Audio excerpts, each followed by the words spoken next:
पकौड़ा बेचो। कुल नौजवान पकौड़ा बेचेगा, खरीदेगा कौन? मोदी और योगी का बाप खरीदेगा, कौन खरीदेगा? आंकड़े वो लगातार दे रहे हैं, वो आंकड़े किस तरह से वो दे रहे हैं? पकौड़े बेचने के हिसाब से कितने ठेले लगे या कितने बेरोजगार हुए हैं? आते आते रिलीज हो जाती है। सरकार की कमी है कि हम लोग की कमी है?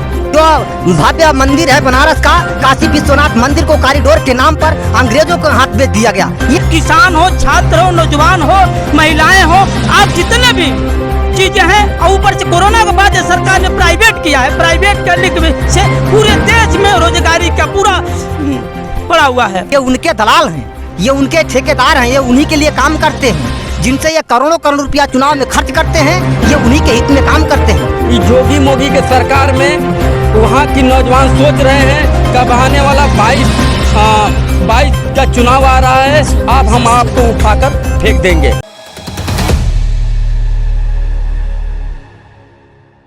उत्तर प्रदेश में 2022 में विधानसभा चुनाव हैं। इससे पहले एक बार फिर जो है आदर्श संग्राम पार्टी के बैनर तले उत्तर प्रदेश के युवा बेरोजगार आज धरने को मजबूर हैं।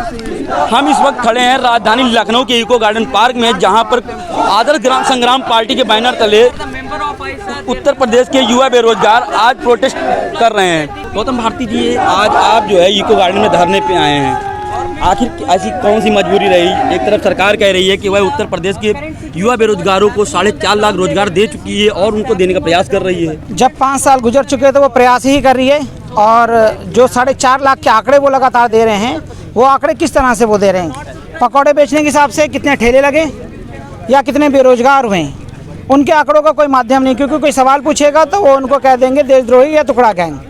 सबसे बड़ी बात यह है कि इनके पास सिवाय मंदिर मस्जिद के मुद्दे के कुछ और नहीं है।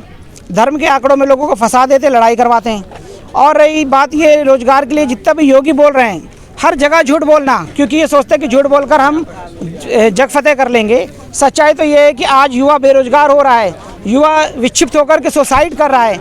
शिक्षित हो जाने के बाद तैयारी करता है परीक्षा की, रात दिन मेहनत करता है, उसके बाद आखिरी में पर्चा लीक करने वाले कोई और नहीं, इनके अपने आदमी होते हैं, और फिर उनकी गिरफ्तारियां दिखा देते हैं। जब बाद में गिरफ्तारी करी तो पहले क्यों नहीं हुई? सर, हम लोग पेपर देने जाते हैं, भारी संख्या में ट्रेनों में बड़ी मुसीबतों से आते हैं, और वहां पर जाने के बाद पेपर बैठने के उपरांत ये होता है, पेपर लीक होता है, धांधले हो जाते हैं। पेपर होने के बाद भी कई कारणों से 2-2, 3-3 साल पेंडिंग भर्तियाँ रहती हैं। रोजगार के सवाल पर हम लोग आज लखनऊ में धरना देने आए हैं। और जैसे सरकार चेते 4 साल हो गया, इसने 26 प्रयोग की परीक्षा कराए हैं, जिसमें से 24-25 लीक हो गई हैं।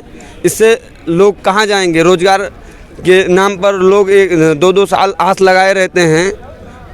ये भर्ती प्रक्रिया किचान हो गई है, कैसे तैसे आती है, आते आते रिलीक हो जाती है। सरकार की कमी है कि हम लोग की कमी है? अब आप लोग बताइए, सरकार बताइए। हम लोग पेपर देने जा रहे हैं, लीक हो गया, ये हमारी कमी है?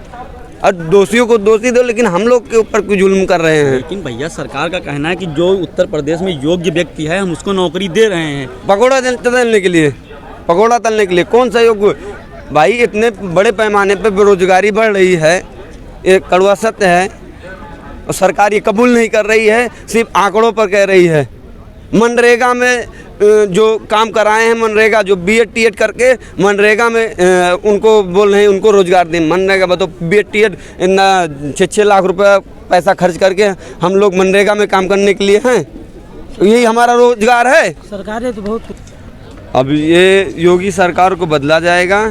इससे जो सरकारें रोजगार देगी, अपने मैनिफेस्टो में रोजगार अहम मुद्दे रखेगी, उसकी सरकार बनेगी। पर भैया, ये तो आप भी जानते हैं कि जो है जो भी सरकार आती है वो अपने मैनिफेस्टो में सबसे पहला मुद्दा रोजगार रखती है। ये भारतीय जनता पार्टी जो है, इसकी जो सरकार है, जितने भी इसके घोषणा पत्र सारे लफाजी है। आपको पता है, जब ये सरकार आई थी, ये अडानी अंबानी के जो दलाल है, चाटुकार है, मोदी जी जब आए थे तो उन्होंने कहा था कि लोकल को वोकल करो। उनका लोकल का वोकल करने का वादा कहाँ चला गया? उन्होंने कहा था कि हम जिलों में नौकरियां काम धाम पैदा करेंगे, लेकिन पूरे प्रदेश में एक भी फैक्ट्रियां उन्होंने चालू नहीं किया। एक भी सरकार का लगातार कहना है कि कोरोना के बाद में उसने सबसे ज्यादा ये नौकरियां। कोरोना तो है, देखिए कोरोना तो मैं जहाँ तक समझ पा रहा हूँ कोरोना तो है, लेकिन जब चुनाव आ रहे तो कोरोना कहाँ चला जा रहा है? इनका प्रचार प्रसार के दौरान कहाँ चला जा रहा है? सरकार का कहना है कि कोरोना में हमने सबसे ज्यादा नौकरियां दी हैं। नहीं, बिल्कुल नौकरियां नहीं थी। कोरोना के बाद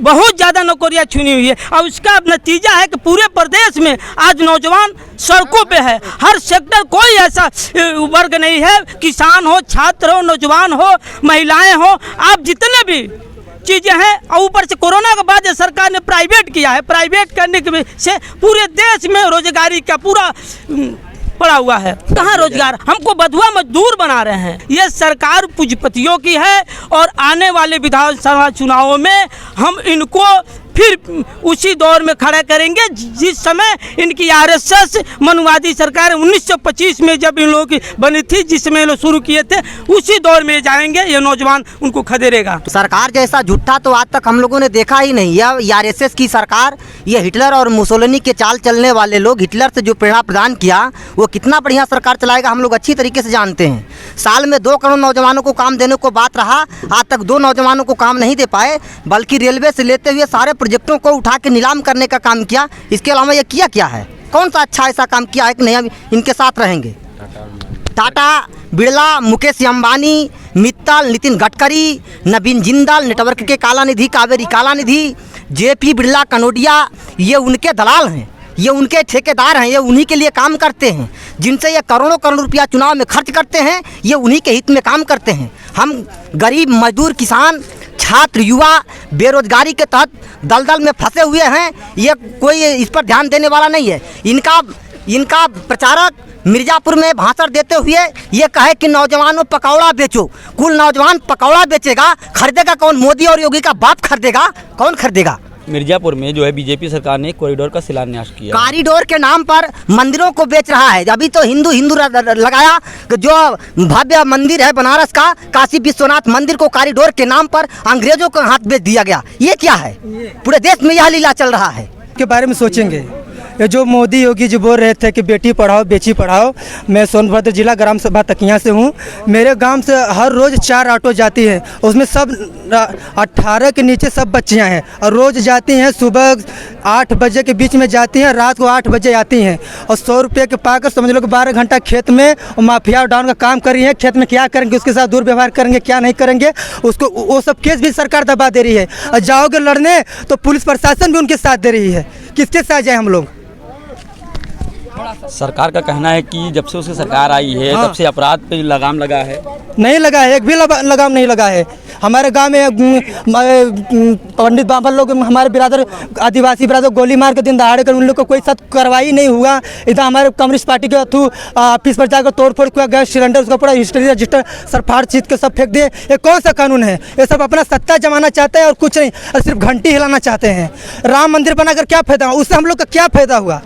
राम मंदिर से क्या फायदा? उसमें खर्चा, अगर वही खर्चा उठाकर गांव में देते हैं और फिर आवास 25 लाख। राम मंदिर सरकार बता रही है राम मंदिर बनाने से जो है देश का नाम जो है विदेशों में। अरे देश में नाम कैसे होगा जब हम लोग की पीढ़ी जब नीचे रहेगी तो कैसे? अयोध्या के हैं हम लोग की जमीनें जबरन ली जा रही हैं। योगी सरकार में नई अयोध्या के नाम पर जो कीमती ज़मीनें हैं उनको औने पौने दाम पर जबरदस्ती ली जा रही है। हमारा अयोध्या मेघालय विद्याकुंड पर साकेत महाविद्यालय के हम छात्र हैं और हम लोग के पास सुनिए, जब अयोध्या मंदिर बन जाएगा तो यहाँ पे पर्यटन को बढ़ावा मिलेगा। इससे जो है पर्यटन को बढ़ावा मिलेगा, रोजगार कहाँ से मिलेगा? हम लोग उसमें जाएंगे दर्शन का, हम लोग रोजगार मिलेगा। क्यों भैया, जो पर्यटन बढ़ेगा तो रोजगार नहीं मिलेगा? कहाँ से मिलेगा बताइए? पकौड़ा तलने का रोजगार मिलेगा। 4 साल में हमारे नज़र में तो कोई विकास नहीं हुआ है। अगर विकास के तौर से देखा जाए, अगर विकास होता तो हम बेरोजगार नौजवान यहाँ धरना प्रदर्शन के लिए, जगह जगह लाठी मार खाने के लिए पुलिस पब्लिक का यहाँ नहीं आते। हमारे साथ में कुछ महिलाएं भी हैं, उनसे भी बात करेंगे और जानेंगे कि जो है प्रदेश सरकार महिला सशक्तिकरण की बात करती है और इन महिलाओं का कितना विकास हुआ है। पहले तो अपना नाम बताएंगे। मेरा नाम मंसू है और हम इलाहाबाद से हैं। मंसू जी, आपका कितना विकास हुआ इन 4.5 सालों में? और इसमें तो कोई विकास नहीं हुआ है, बस हमने ग्रेजुएशन किया, इसके बाद तो कोई रोजगार नहीं मिल रहा है। लेकिन हमें सबसे ज़्यादा आज ये बुरा लगा कि ये जो यूपी पुलिस है ना, ये पूरा ये लोग गुंडा हैं। मतलब ये पुलिस नहीं है और ये सिर्फ गवर्नमेंट के लिए काम करते हैं। ये वर्दी पहन के पूरा गुंडागर्दी करते हैं। किस प्रकार की गुंडाई की आप? आज इन लोगों ने हम लोग की प्रॉपर्टी छीन ली, जैसे कि ढपली हुआ हम लोग का, और हम लोग का जो चार्ट बनाए थे अपने हाथ से लिखकर, ये सब छीन लिए। ये तो बिल्कुल बदतमीजी है। ढपली हम लोग का ऐसा का एक होता है, वो हम लोग कार्यक्रम में यूज करते हैं, गाना वाना गाते हैं तो फिर उसको यूज करते हैं। पर हम गा बजा करके जो है आप लोगों को जो है सांकेतिक कैमरा छीन लिया, और हम लोग का कैमरा छीन लिया गया, और ऊपर से गाली दिया गया। माँ बहन की गाली दे रहे हैं, वो भी लाश से मार रहे हैं। ये कहाँ लिखा हुआ कि आप लाश से मारोगे? हम लोग अपनी आवाज उठा सकते हैं। नहीं, सरकार तो कह रही है कि हम तो नारियों का सम्मान कर रहे हैं, लेकिन उन्होंने गाली दिया और लाश से भी मारे। मतलब इस तरह से बदतमीजी है ये। मतलब पुलिस जो है ये जनता के लिए काम नहीं करती है, ये सिर्फ गवर्नमेंट के लिए काम करती है। हमारा यही आरोप है। ये जो पुलिस है ये बिल्कुल गुंडा है। ये लोग वर्दी पहन कर गुंडागर्दी कर रहे हैं यूपी में। बस आपने पहले पूछा ना कि किस तरह से महिलाओं का सम्मान, अगर महिलाओं का इतना ही सम्मान है तो देखिए सामने एक प्रोटेस्ट हो रहा है स्वच्छता कर्मियों का। उनको कम से कम 5 साल से उनका तनख्वाह, उनका वेतन नहीं दिया गया। सरकार के ऊपर कम से कम 1-1.5 लाख हर इंसान का उधार है, कम से कम 70 लाख हैं वो लोग। महिलाओं का वहाँ सुनिए कि उनको किस तरह से काम कराया जाता है, फिर उनको वेतन नहीं दिया जाता है। और पुलिस बर्बरता पे अगर बात किया जाए तो आज भी हुआ, हमारे एक साथी के साथ उनको पुलिस खींच के ले जा रही थी, बदतमीजी कर रही थी उनके साथ। किस तरीके की बदतमीजी कर रही है? बदतमीजी खींच के ले जा रहे हैं, आपका हाथ मरोड़ रहे हैं वो। उत्तर प्रदेश की पुलिस चोर हो चुकी है। योगी सरकार की पुलिस चोर हो चुकी है। छात्रों से पढ़ने लिखने की चीज़ें छीन ले रही है। पोस्टर हम लोगों ने बनाए थे, क्रिएटिव पोस्टर थे, पुलिस ने वो चुरा लिया है। पुलिस ने इतनी ही नहीं, ढपली चोरी कर ली है। शर्म आनी चाहिए ऐसी पुलिस को, योगी सरकार को, सरकार में बैठे लोगों को जो इस तरह की पुलिस पाल रखे हैं। पूरी तरीके से चोर, पॉकेट मार पुलिस हो चुकी है ये उत्तर प्रदेश की पुलिस। ये आरोप है, लानत है इन लोगों पर। मैं 1000 लानतें भेजता हूँ इन पर। और आप भी इनसे पूछिए कि आप पे चोरी के आरोप हैं, आप लोग पैसा चोरी करते हैं, पॉकेट मारते हैं। जो लोग शांतिपूर्वक अपनी बात रख रहे थे, प्रोटेस्ट कर रहे थे, रोजगार के सवाल को लेकर के अपनी बात रखने नौजवान आए थे, आप उनकी ढपलियाँ चुरा लेते हैं, आप उनके पोस्टर चुरा लेते हैं। हद दर्जे के घटिया लोग हैं आप लोग। आपको आज यहाँ पे प्रोटेस्ट क्यों करना पड़ा? ढपली क्यों बजानी पड़ी? क्यों पोस्टर दिखाने पड़े सांकेतिक? मैं समझता हूँ कि आप भी एक नौजवान हैं, पढ़े लिखे होंगे, रोजगार की समस्या है, रोजगार का सवाल है। यूपी टेट का पेपर अभी हुआ है, जिस तरह से धांधली हुई है प्रदेश में, आए दिन धांधली आम होती जा रही है। पेपर, भ्रष्टाचार, पर्चा लीक, ये सब रोज़ सुनने को आ रहा है। उन्हीं सब सवालों को लेकर के हम लोग यहाँ इकट्ठा हुए थे। 25 लाख से ज़्यादा सरकारी पद खाली पड़े हुए हैं, लेकिन इनकी बेशर्मी है। ये युवाओं के भविष्य के साथ खिलवाड़ कर रहे हैं, उनको बर्बाद करना चाहते हैं। हम लोग उसी के खिलाफ यूनाइट होकर के यहाँ इकट्ठा हुए हैं अपनी बात रखने के लिए। कि 70 लाख आपने वादा किया था, आप आज अभी 4 लाख का आंकड़ा दे रहे हैं। वो आंकड़े भी फर्जी हैं। आप मुझे श्वेत पत्र दिखाइए, श्वेत पत्र लाइए सब यूपी विधानसभा से कि कहाँ आपने रोजगार दिया है। तो ये जो फर्जीवाड़ा है आंकड़ों का, उसमें हम नहीं उलझेंगे। हमको मौलिक अधिकार का दर्जा हमारा है रोजगार, हमें वो देना पड़ेगा।